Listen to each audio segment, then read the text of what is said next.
magical four-nation adventure by Anne Beckett and Claire Holdsworth. Sparkle woke up early, looking forward to a fun day with Cassandra and Elizabeth, who looked after her. To her disgust, they both had all sorts of things arranged, which did not include her, so she decided to do her own thing. As soon as she had finished her breakfast, she took out the money she had been saving for her holidays and set off to Stafford Station. When she got there, she examined the posters to choose somewhere to go and decided to visit Cardiff, the capital of Wales.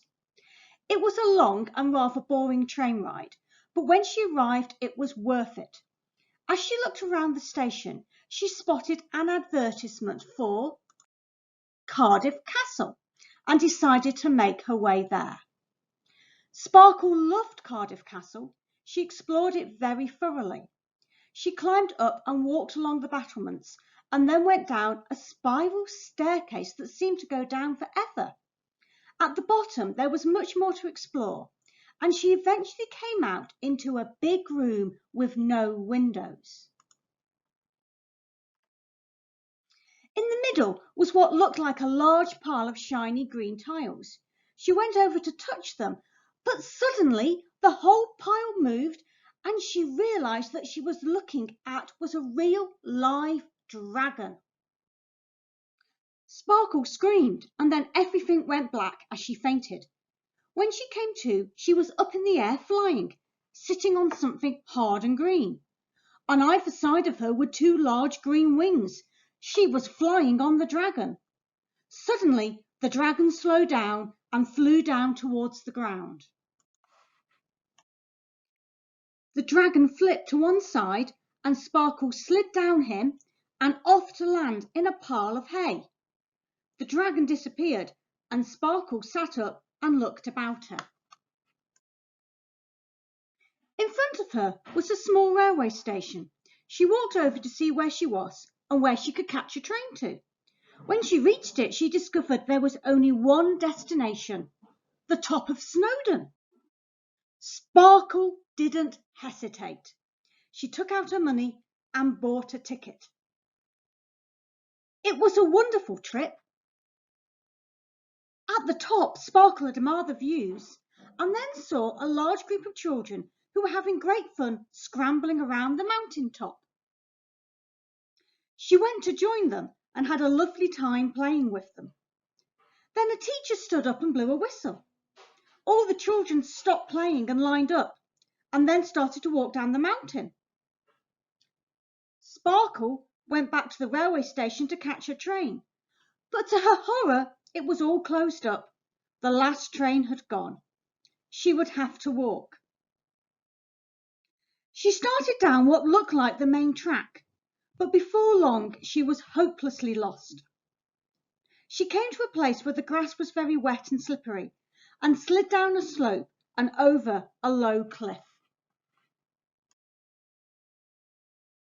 She landed on something very soft, something that squealed and ran. It was a sheep.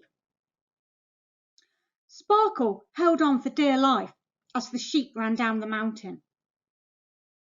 Suddenly, there were dogs barking and lots of sheep running.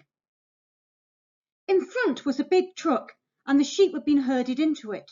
And Sparkle tried to get off, but a dog barked at her very fiercely, so she stayed where she was. She heard the door shut and almost immediately the truck started to move. Before long, Sparkle realised that they were on a main road and travelling fast. There was nothing she could do, so she curled up in a corner out of the way of the sheep and after all of her adventures, fell asleep. When she awoke, everything was quiet. There was a faint light and she could see that there were gaps at the top that she could climb out of. She found herself in a big hall full of trucks with a door to one side. She went through it, climbed a staircase, and to amazement, she found herself on a boat. She looked at the posters around the walls and realised that she was going to Belfast, the capital of Northern Ireland. When the boat docked, Sparkle disembarked with all the other passengers. She walked along the road towards the city centre, but to her horror she realised that somehow in her adventures she'd lost her backpack, which contained her phone and her purse. She saw a park bench and sat down on it to try and decide what to do. Almost immediately it started to rain. Fortunately, a big tree sheltered her, so she wasn't getting wet, but she felt very miserable and started to cry. "Come on, love, nothing's that bad," a voice said. She opened her eyes and saw a little man dressed in green. "Who are you?" she asked. "Paddy the Leprechaun, at your service," he replied. "Who are you?" Sparkle told him her story, and he was very interested. "Don't worry about the money," he said. "Look, it's stopped raining, and there's a rainbow. At the end of every rainbow, there's a crock of gold." Sparkle looked at the rainbow. It was beautiful, but very big, and the end would be miles away. "How could I ever get there?" she said. "Leave it to me," he said. Paddy snapped his fingers and a helicopter appeared. "Your transport has arrived," he said. "Let's go find the gold." The helicopter pilot was a little man like Paddy, another leprechaun, Sparkle decided. He flew along the rainbow and Sparkle looked at it as the colours of the rainbow flashed past the window. Eventually they landed, and there right in front of them was the end of the rainbow, and next to it a pot which was overflowing with gold coins. Paddy picked it up. "This is yours, but you would have more use for banknotes than all those old gold coins. I'll give you £500 in £20 notes for the lot." Sparkle gratefully accepted this offer, and when Paddy suggested that she took the helicopter to visit the famous Giant's Causeway, she was thrilled to bits. Paddy waved her goodbye with the warning, "Look out for the giants." Sparkle loved the Giant's Causeway. She scrambled over the stones, in and out of the water, and only stopped when she stumbled against a big black stone that looked just like a boot. She tried to find a way around it, but unless she swam right out into the sea, she could go no further. She was so cross that she gave the boot stone a hefty kick. To her amazement, it moved back sharply, and there was a very loud yelp. Sparkle ran back the way she had come, looking for somewhere to hide, but the giant, yes, that's who she'd kicked, caught up with her and lifted her up in the air in an enormous hand.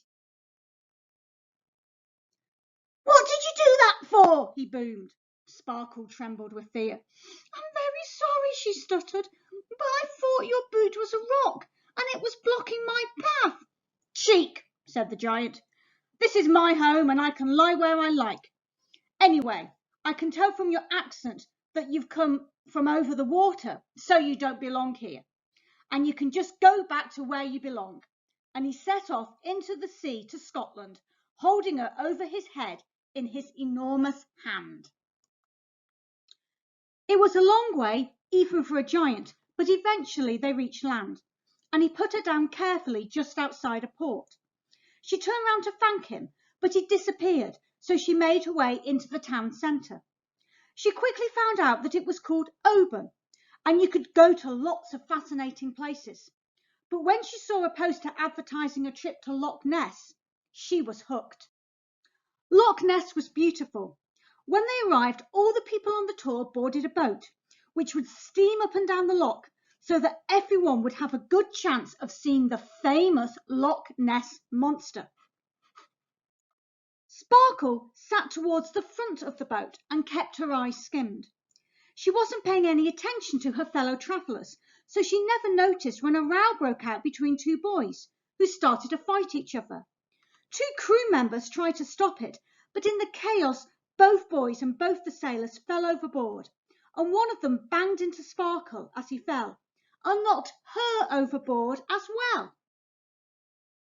Sparkle was feeling very groggy after being hit, so she sank right down to the bottom of the loch, where she got tangled up in water weeds. Just when she thought that she could hold her breath no longer and would drown, something pushed from behind her, and she escaped from the weeds. Whatever was pushing her carried on, and in no time she was at the surface and could breathe again. She looked for the boat, but it was right over the other side of the loch, clearly hunting for the people in the water at the spot where they had all fallen in. Sparkle had been pushed some distance and bravely started to swim towards the boat when she was tossed into the air and came down on top of something hard.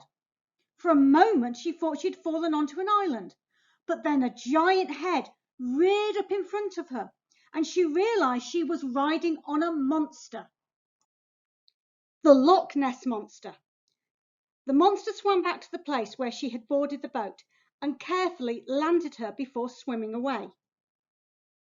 Sparkle looked round the coach park looking for her coach. Right in front of her was a coach with Edinburgh, the capital of Scotland, on its destination panel.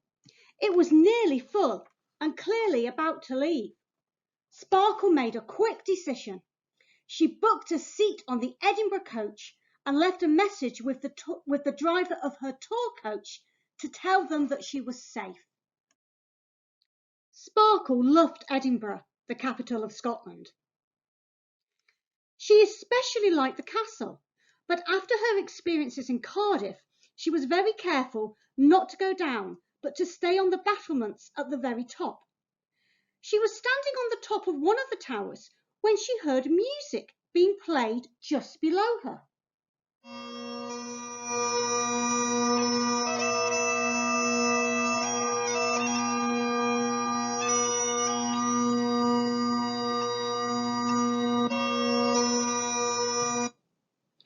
For a moment she didn't know what it was, but then she realised that someone was playing the bagpipes. She immediately went down from the tower and went to find the piper. She walked some distance along the battlements until she reached an open door.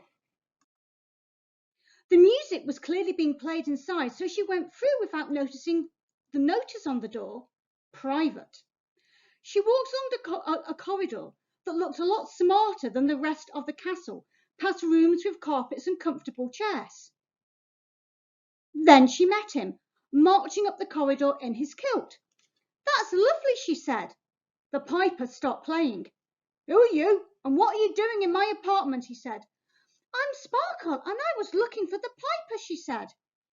"I didn't know that this was your apartment." "Didn't you see the notice saying private?" he demanded. "No, I was too busy looking for the piper playing the lovely music," she said. He smiled. "Want to go?" he said. "Oh, yes, please," said Sparkle, and for the next hour she had great fun learning how to play the bagpipes. Eventually the piper decided that it was time for him to go downstairs for his dinner, and he showed Sparkle the quickest way to get back to her hotel. The next morning, Sparkle stood in Edinburgh station, wondering where to next, when she saw a poster. Stonehenge. It was a long and tiring journey, and by the time Sparkle reached Stonehenge, it was quite late and she was very tired. She sat down to rest in front of the stones and fell asleep. She was woken the next morning by chanting. She peeked around her stone and saw a group of men in long black robes who were singing and pointing to the rising sun. Suddenly, one of them spotted her and they stopped singing and moved towards her. Sparkle was very frightened, but suddenly another man was there with a white beard. He waved his arms and the frightening men disappeared. "Hello," he said. "Wolfgang the Wizard at your service." "Sparkle," she gasped. "Thank you so much. I was very frightened." "I know," Wolfgang said. "They are always doing it. I keep a close watch. Now, what would you like to do?" "How about a bit of flying?" Before she knew it, Sparkle was flying from stone to stone around Stonehenge. She had a wonderful day with Wolfgang. He showed her all the wonderful sights, including Salisbury Cathedral, and by nightfall she was exhausted. He treated her to a burger in McDonald's, and as they came out, he waved his arms at her and she fell asleep. The next morning she woke in a hotel in London. On her bedside table was an envelope addressed to her. When she opened it, it was an invitation to a garden party with the Queen at Buckingham Palace. Sparkle arrived at Buckingham Palace on time for the party. The guard looked at her invitation and showed her which way to go. She walked through a magnificent hall and then out into the garden. All over the lawn there were tables and chairs. Sparkle was early, so no one was sitting down yet, but she could hear plenty of new arrivals following her out. She turned to see them and realised that the Queen was holding a teddy bear's picnic. Sparkle found a seat, and soon she was having a lovely time meeting lots of very friendly teddies. A trumpet sounded, and the Queen stepped out, followed by a corgi. They walked round the garden talking to the teddies and making them very welcome. When she eventually left Buckingham Palace, Sparkle was tired. She caught a bus to Euston Station and bought a ticket to Stafford. She arrived quite late, but waiting on the station were Cassandra and Elizabeth, ready to hug her very tightly and take her home to bed. The end. Where would you like Sparkle to visit on her next adventure?